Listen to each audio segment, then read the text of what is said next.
दोस्तों, कोलकाता में trainee doctor की जिस तरह से रेप के बाद हत्या होती है, तो इस मामले को पूरे देश के लोग जानना चाहते हैं कि आखिरकार ट्रेनी डॉक्टर के साथ हुआ क्या था। मामला हाई कोर्ट पहुंचता है और सुप्रीम कोर्ट भी इस मामले को स्वतः ही संज्ञान ले लेता है। अब पश्चिम बंगाल की जो सरकार होती है, उनसे सवाल जवाब किए जाते हैं। पूछा जाता है कि लाश आपको सबसे पहले कब मिली थी। समय बताया जाता है कि 6 बजे मिली थी। उसके बाद पूछा जाता है कि घर वालों को तुमने 3 घंटे तक इंतजार क्यों कराया। साथ ही पूछा जाता है कि पोस्टमार्टम रिपोर्ट कब हुई थी। पोस्टमार्टम के बाद उन्होंने पूछा कि तुमने जो लड़की है उसकी लाश को घर वालों को कब सुपुर्द किया था, कब सौंपा था। बताते हैं कि रात के 8:30 बजे के आसपास होगा था। उसके बाद पूछा जाता है कि FIR दर्ज कब हुई थी, तो बताते हैं कि 11:45 पर उसी रात, यानी कि ऐसा दावा किया जा रहा है कि संभवतः भारत के इतिहास का यह पहला ऐसा केस है शायद। और किसी केस के बारे में ऐसी कोई जानकारी मिलती नहीं है कि किसी भी घटना में पोस्टमार्टम पहले होता है और उसके बाद FIR बाद में दर्ज कराई जाती है। जबकि एक सही रास्ता जो सही ट्रैक होता है वो इस तरह से होता है कि किसी की लाश मिलती है, उसके बाद फिर FIR लिखी जाती है, पंचनामा भरा जाता है और पंचनामा भरने के बाद फिर पोस्टमार्टम के लिए लाश जाती है। उसके बाद वो घर वालों को सौंप दी जाती है। यानी कि यहाँ सब कुछ उल्टा पुल्टा हो जाता है। अब कहीं ना कहीं जो पश्चिम बंगाल की जो पुलिस होती है उस पर सवाल निशाने लगना तो जाहिर सी बात है, तय हो जाता है। लेकिन इस बीच में CBI पर भी बहुत ज्यादा प्रेशर, बहुत ज्यादा दबाव है कि इस घटनाक्रम में असली वजह क्या है, क्यों उस ट्रेनी डॉक्टर की हत्या हुई थी और क्यों नहीं हुई थी। कई सवाल उस आरोपी से पूछे भी जाते हैं। इस बीच में कई ऑडियो क्लिप भी वायरल हो जाती है। किसी ऑडियो क्लिप के वायरल होने के बाद उसका ट्रांसलेशन करने के बाद बताया जाता है कि उस जगह 5 डॉक्टर होते हैं, कोई बताता है 7 डॉक्टर होते हैं, तो कभी 12 डॉक्टरों का जिक्र आता है। अलग अलग ऑडियो क्लिप शायद कहीं ऐसा तो नहीं है इस मामले को गुमराह करने की, इस मामले को दूसरे ट्रैक पर ले जाने की कोशिश तो नहीं की जा रही है। लेकिन हम एक बार फिर से इस मामले को समझने की कोशिश करते हैं कि आखिरकार जब से इस घटना की शुरुआत हुई थी और आज तक हुआ क्या है और आगे क्या होने की संभावना है। क्योंकि 22 अगस्त 2024 को CBI इस मामले की रिपोर्ट भी सौंपेगी कि उन्होंने अब तक अपनी क्या-क्या इस मामले में कार्रवाई की है। आज की जो सच्ची घटना मैं आपको सुनाने जा रहा हूं, ये सच्ची घटना पश्चिम बंगाल की राजधानी कोलकाता की है। कोलकाता के RG कर मेडिकल कॉलेज हॉस्पिटल में 9 अगस्त 2024 की सुबह लगभग 6 बजे के आसपास का मामला था। चौथी मंजिल पर सेमिनार हॉल होता है जहां पर कई बार डॉक्टर आराम करने के लिए पहुंच जाते हैं। ऐसे ही यहां पर एक चेस्ट मेडिसिन डिपार्टमेंट की जो पोस्ट ग्रेजुएट सेकेंड ईयर के स्टूडेंट होती हैं वो आराम कर रही थी। रात के लगभग 2 बजे के आसपास होती हैं, वो आराम करने जाती हैं। सुबह एक डॉक्टर उन्हें जगाने के लिए जाते हैं कि मैडम, दिन सुबह हो गया, आप जाग जाओ। जैसे ही डॉक्टर वहां जाता है, जाने के बाद दरवाजा खोला जाता है तो पता चलता है कि ट्रेनी डॉक्टर सोई हुई थी। जिस तरह से अक्सर लोग जब सो जाते हैं तो अपने ओझ चेहरे पर अपने माथे पर हाथ रख लेते हैं। कुछ इसी तरह से, कुछ इसी अंदाज में ट्रेनी डॉक्टर का हाथ रखा हुआ था। वो डॉक्टर दूर से देखता है और देखने के बाद वापस लौटकर चला आता है। उसे कुछ नहीं पता था कि यहाँ पर रात को क्या हुआ है, क्या नहीं हुआ है। उसने सिर्फ चेहरा देखा। बाकी का जो हिस्सा था, ऐसा बताया जाता है कि कोई टेबल या किसी वस्तु के सहारे से वो ढका हुआ था, जिससे क्या बाकी का हिस्सा दिख नहीं पाया। कुछ देर के बाद फिर से दोबारा कोई कर्मचारी जाता है। उसने जो अपनी आंखों से जो दृश्य देखा था, वो पहला जो डॉक्टर था वो शायद इस दृश्य को देख नहीं पाता। ट्रेनी डॉक्टर खून से लथपथ थी। उनका जो शरीर था अर्धनग्न अवस्था में था। बताया जाता है कि नीचे के हिस्से पर कोई कपड़े था ही नहीं। अब ये जो घटना की जानकारी होती है वो धीरे धीरे पूरे हॉस्पिटल के अंदर फैल जाती है। अब जैसे ही हॉस्पिटल के अंदर फैलती है तो पता चलता है कि ट्रेनिंग डॉक्टर की इस तरह से हत्या कर दी गई है। बाकी किसी को कोई जानकारी नहीं थी कि इनके साथ रात में कोई रेप जैसी घटना भी हुई है। जिन लोगों तक ये बात पहुंची थी तो उतने ही पैर, उतने ही कदम चलकर सीधे सेमिनार हॉल की तरफ जा रहे थे और जा रहे थे, देख रहे थे। जैसे कि अमूमन लोगों की एक आदत होती है, पुलिस बचाने की कोशिश करती है, पीछे करने की कोशिश करती है, लेकिन हर आदमी की ख्वाहिश होती है कि वह जाकर करीब से देखे कि आखिरकार हुआ क्या है। जैसे क्या खुद वो पब्लिक के लोग इन्वेस्टिगेशन करेंगे। अब यहाँ जो क्राइम सीन था वह पूरी तरह से बिगड़ जाता है। कई सारे लोग जाते हैं, उनके कदम के निशान भी पहुंच जाते हैं। कई लोग ऐसे भी रहे होंगे जिन्होंने अपने अपने हाथों से जो सेमिनार हॉल की जो वस्तुएं थी उनको भी छूने की कोशिश की थी। इसलिए यह क्राइम सीन पूरी तरह से बिगड़ जाता है। हालांकि अब यह कोई नहीं जानता, मानता था कि जिस मामले को अभी बहुत ही आसानी से लिया जा रहा है, यही मामला कुछ ही देर के बाद, कुछ ही घंटों के बाद सोशल मीडिया पर तैरने लगेगा। अब इलेक्ट्रॉनिक मीडिया, प्रिंट मीडिया, हर तरह की जो मीडिया होती है, अब चाहे देश की हो या विदेश की मीडिया हो, जो इस मुद्दे पर चर्चा करेगी, कोई नहीं जानता था। यही कारण है कि इस मामले की सूचना दी जाती है प्रिंसिपल को, और प्रिंसिपल ने भी इस मामले को उतनी गंभीरता से नहीं लिया। बताया गया कि सर फोटो देखिए, इस तरह से एक घटना हुई है। जब घटना के बारे में बताया जाता है तब डॉक्टर यानी कि जो प्रिंसिपल संदीप घोष हैं, उस फोटो को देख के उनकी भी आंखें खुल जाती हैं। उसके बाद फिर वह आते हैं। यहां से 10:43 पर परिवार को सूचना दी जाती है कि तुम्हारी बेटी बीमार है। अब परिवार के जो लोग थे वो बहुत ही डरे हुए हो गए। आगे वो सोचने पर मजबूर हो गए। रात 11 बजे तो बातचीत हुई थी, सब कुछ तो ठीक था, हॉस्पिटल के अंदर है, वो बीमार कैसे हो सकती है। उनको थोड़ी परेशानी बढ़ जाती है, इसलिए पिता ने एक बार नहीं कई बार फोन किया अपनी बेटी की हालत जानने के लिए कि बेटी कैसी है, ठीक है कि नहीं है, क्या हुआ है। उसे कई बार जब फोन करते हैं तब जाकर दूसरी, तीसरी बार, चौथी बार में जाकर फोन रिसीव हो जाता है। फोन रिसीव होता है तो उधर से बताया जाता है कि आपकी बेटी ने अपनी जीवन लीला समाप्त कर ली है, वो मर चुकी है। परिवार वालों को यह बहुत ज्यादा आश्चर्य में डालने वाली बात थी। माता पिता जो आसपास के और लोग थे वो सीधा दौड़ते हुए हॉस्पिटल पहुंचते हैं, वहां जाते हैं अपनी बेटी से मिलने। तो इसके लिए वो कोशिश कर रहे थे, लेकिन 3 घंटे तक उन्हें इंतजार कराया जाता है और माँ बाप अपनी बेटी से ही नहीं मिल पा रहे थे। अब पुलिस और कुछ सूचना भी दी जाती है। प्रिंसिपल या स्टाफ के जो लोग थे वो क्या खिचड़ी पका रहे थे, शायद उनके दिमाग में चल रहा होगा कि मामला अगर इस हॉस्पिटल से बाहर जाएगा तो बहुत सारी बदनामी होगी, इसलिए कोई ना कोई रास्ता निकालते हैं। यही बात थी कि सेटलमेंट की बात भी शायद सामने आती है, जो सोशल मीडिया पर और अलग अलग प्लेटफॉर्म पर वायरल भी होती है। लेकिन परिवार वालों को बेटी से बहुत बेइंतहा मोहब्बत होती है। यही कारण है कि उन्होंने इस बेटी के मिलने वाले मुआवजे को भी ठुकरा दिया था। उन्होंने कहा कि जो भी आरोपी हैं, इस मामले की जांच करिए, निष्पक्ष जांच करिए, इकलौती बेटी है, अब क्या कर सकते हैं, उनका तो सब कुछ खत्म हो गया, समाप्त हो गया। ऐसी बातचीत होती है। उसके बाद फिर पुलिस पर जब दबाव पड़ता है तो पुलिस ने सीसीटीवी कैमरे खंगालना शुरू कर दिया। अब सीसीटीवी कैमरे में खंगाला गया तो पता चलता है कि उस सेमिनार हॉल के बिल्डिंग के इर्द गिर्द चारों तरफ को 2, 4, 5, 6 लोग थे जो आ रहे थे, जा रहे थे। तभी पुलिस को लगा कि इस मामले की जांच करनी चाहिए। अब मामला पश्चिम बंगाल की सरकार तक पहुंच जाता है। एसआईटी गठन कर दी जाती है। देखा जाता है कि जब यहाँ पर पुलिस वाली इन की एसआईटी की टीम पहुंचती है, जाकर देखती है तो लाश के पास से उन्हें एक ऐसा वस्तु मिलती है जो ब्लूटूथ होता है। अक्सर लोग मोबाइल में लगाकर अपना गाने सुनते हैं या फिर बातचीत करते हैं। अब उसका मिलान किया जाता है कि ये ब्लूटूथ किसका है, और उस ब्लूटूथ को हर किसी की फोन पर कनेक्ट करके देखा गया और एक के फोन से वो कनेक्ट हो जाता है।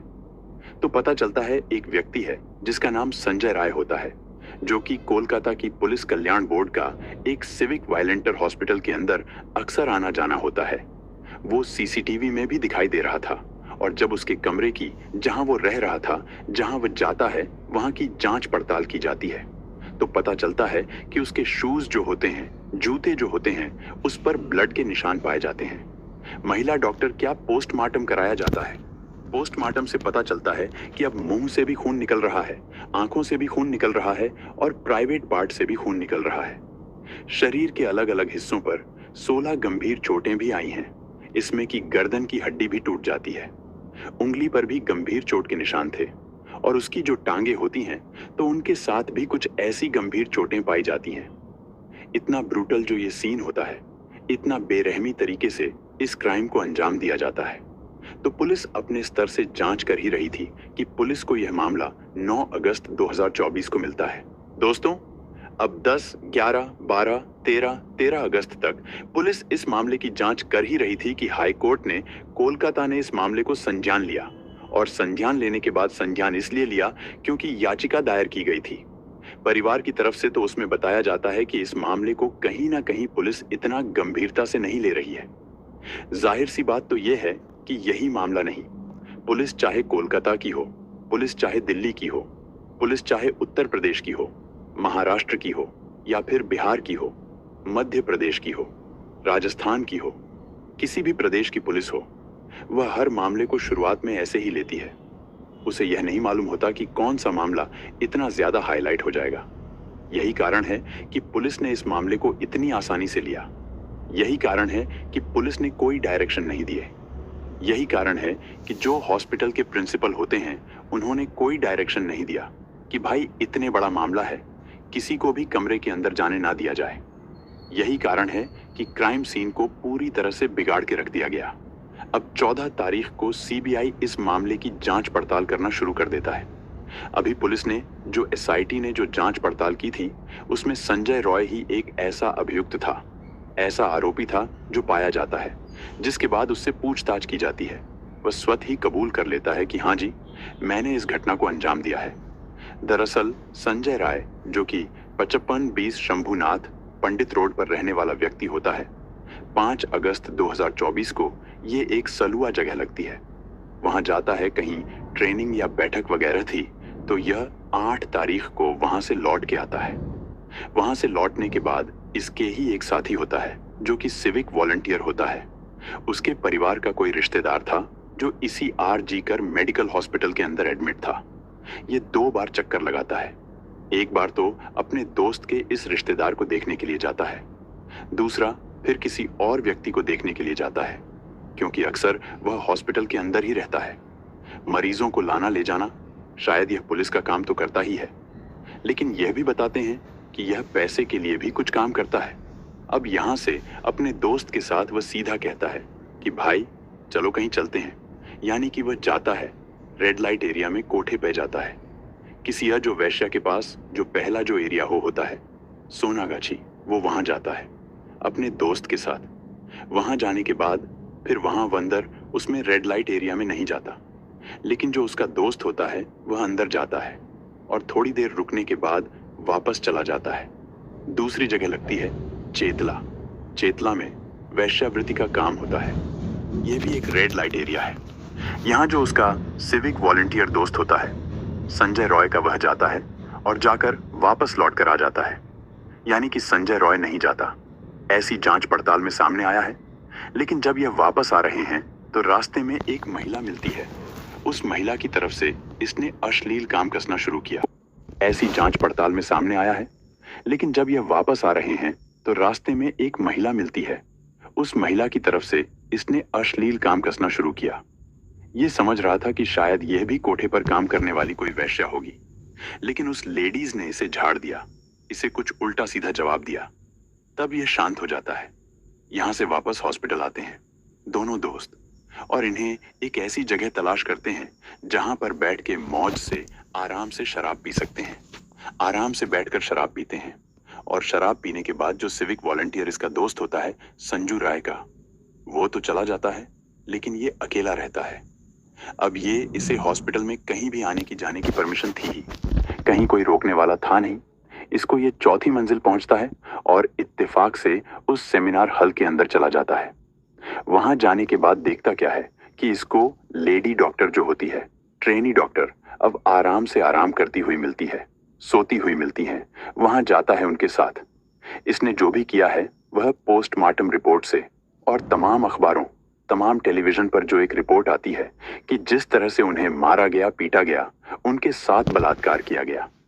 जब सीबीआई इससे पूछताछ कर रही थी तो यह अपने सवालों के जवाब में कह रहा था कि साहब, मुझे तो यही नहीं मालूम कि जब उसका बलात्कार कर रहा था तो वह जिंदा थी या मर चुकी थी, क्योंकि उसको उसने इतनी बुरी तरह से बताता कि उसकी जो गर्दन थी, जैसे वो चीखने चिल्लाने की कोशिश कर रही थी, तो उसने बहुत ताकत के साथ उसको पकड़ लिया था और यही कारण है कि उसकी हड्डी टूट जाती है।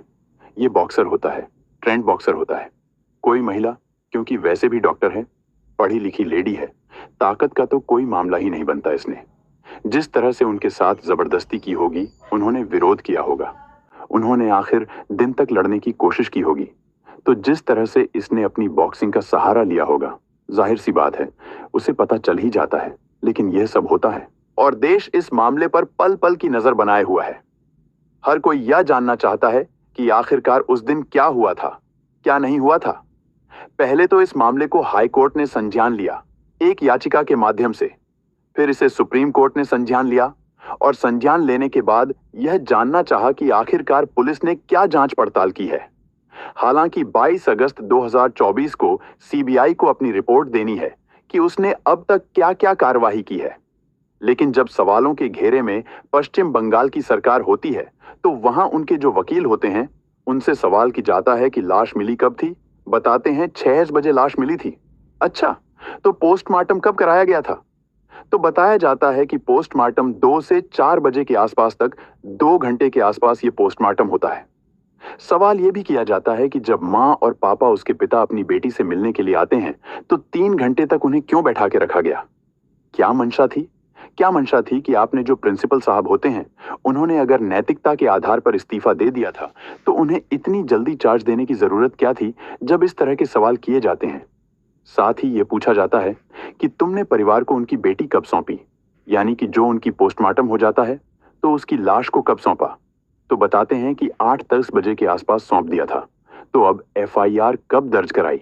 तो एफआईआर के बारे में बताया जाता है कि 11 बजे उसी रात, यानी कि 9 अगस्त 2024 की रात 11:45 पर एफआईआर। पहले उन्होंने एक साधारण से एक एफआईआर दर्ज कर ली थी, ऐसा उन्होंने दावा किया है। लेकिन जो मुख्य एफआईआर थी, वो पोस्टमार्टम रिपोर्ट होने के बाद दर्ज की जाती है। यहीं पर कहीं ना कहीं पश्चिम बंगाल सरकार, पश्चिम बंगाल की जो पुलिस होती है, पश्चिम बंगाल की जो भी एसआईटी होती है, उस पर सवाल उठने लगती है कि ऐसा दावा किया जा रहा है कि संभवतः भारत के इतिहास का ये पहला ऐसा मैटर है जिसमें लाश मिलती है, पोस्टमार्टम होता है, उसके बाद एफआईआर दर्ज होती है, जबकि इसके उलट होता है। एफआईआर पहले होती है, पंचनामा भरा जाता है, फिर जाकर पोस्टमार्टम होता है। लेकिन यहां सब उलट पुलटा हो रहा था। कोई नहीं जानता था कि मामला इतना हाईलाइट होगा। सीबीआई इस मामले की जांच पड़ताल कर रही थी। 14 तारीख को मामला लिया था। 15, 16, 17, 18, 19, 20, 21। आज वो जो तारीख है 21 अगस्त है, और जो आज मैं इस कहानी को सुना रहा हूं। लेकिन सीबीआई ने जो इस मामले में अभी 8 दिन में जो अपनी जांच पड़ताल की है, तो 2 ही लोग उसकी नजर पर हैं। पहला, मुख्य आरोपी संजय रॉय, जिससे लगातार पूछताछ की जा रही है, जिसने स्वतः ही स्वीकार भी कर लिया है कि उसने इस घटनाक्रम को अंजाम दिया है। दूसरा, जो संदीप घोष होते हैं, जो कि इस आरजी कर मेडिकल कॉलेज के प्रिंसिपल होते हैं, जिन्होंने नैतिकता के आधार पर बताते हैं कि ये इस्तीफा दे दिया था, लेकिन उन्होंने नैतिकता पब्लिक मिक्स सिंपैथी हासिल करने के लिए ली थी। जबकि जब मामला हुआ था, तो उस लड़की से उसके पास आने में कम से कम 2-2.5 घंटे का समय तो वो खुद लेते हैं। पुलिस के पास तक सूचना देने में कई घंटे लेते हैं। साथ ही कहीं ना कहीं ऐसा लग रहा था कि वो इस मामले को दबाना चाहते थे। यही कारण है कि अपनी जो अधीनस्थ होते हैं, जूनियर होते हैं, उन पर कहीं ना कहीं प्रेशर था, दबदबा था। यही कारण था कि पुलिस तक ये सूचना टाइम से नहीं पहुंच पाती है। हालांकि अभी सीबीआई जांच कर रही है, और जांच के बाद जो भी निकलेगा वो जाहिर सी बात है, जिसमें 90% जांच तो जो एसआईटी कर चुकी थी, कोलकाता की पुलिस कर चुकी थी, वही जांच है। बाकी 10% जो जांच की है सीबीआई ने, वो 22 अगस्त 2024 को सबके सामने आ ही जाएगा। साथ ही पोलोग्राफी टेस्ट कराने की बात आई है। संजय रॉय की पोलीग्राफी कराने का मतलब यही है कि जो इसने अभी तक बोला है, कितना सच है, कितना झूठ है, क्या नहीं है, उसके बारे में भी बात चल रही है। लेकिन अगर हम अगली बात करें, तो सीसीटीवी कैमरे में जो जाते हुए दिखाई देते हैं, वो एक ही व्यक्ति जाता हुआ दिखाई देता है, संजय रॉय, और वही निकलता हुआ दिखाई देता है। और इसके अलावा और कोई सीसीटीवी वहां पर है भी नहीं। अब ऐसी स्थिति में तो यह पता चलता है कि इस पूरे मामले में संजय रॉय है। लेकिन जिस तरह से सीमन की बात आती है, एक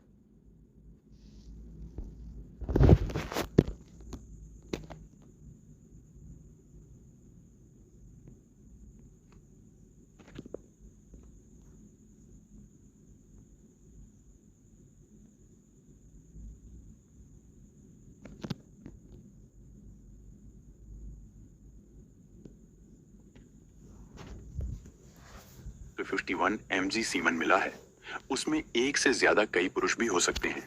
साथ ही जो कुछ ऑडियो क्लिप है वो वायरल हो रही है, जिसमें बताया जाता है कि 4 डॉक्टर एक महिला साथ में खाना खाते हैं, उसके बाद फिर उसके साथ ट्रेनिंग डॉक्टर के साथ मारपीट करते हैं, बहुत बुरी तरह से। और जो नशे की हालत में होता है संजय रॉय, उसको अंदर जाने दिया जाता है कि तुम जाकर कुछ भी करो। और ये सब कहानी, फिर दूसरी कहानी भी आती है सामने कि 7 डॉक्टर के ऑडियो क्लिप के बारे में आता है। कभी 12 डॉक्टर की ऑडियो क्लिप के बारे में आता है कि 12 डॉक्टर अंदर जाते हैं और वो उनके साथ ऐसा करते हैं, वैसे करते हैं। लिखने वाले ने बाकायदा सीबीआई को टैग भी किया है कि इस मामले में जो चल रहा है इसकी भी आप जांच पड़ताल करिए, इसकी भी आप जांच देखिए कि आखिरकार होता क्या है। अब ऐसी स्थिति में ये पूरा किस्सा, पूरी कहानी है, पूरा जो ट्रेनी डॉक्टर के साथ जो मामला हुआ है,